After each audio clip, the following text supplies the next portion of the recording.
جنوبي سودان د ملګرو ملتونو د بشري مرستو منتظم وایي جنوبي سودان د یوې لوی بشري ناورین سره مخامخ دی.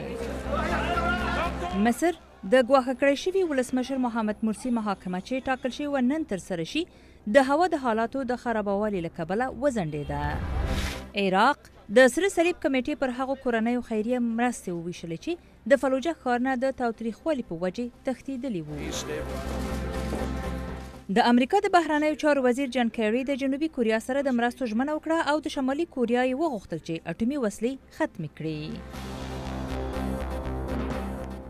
هسپانیا محکمې د پاچا جان کارلوس کشر لور د اختلاس او تور بازار د پیسو په قانوني کولو سره تورنه کړه.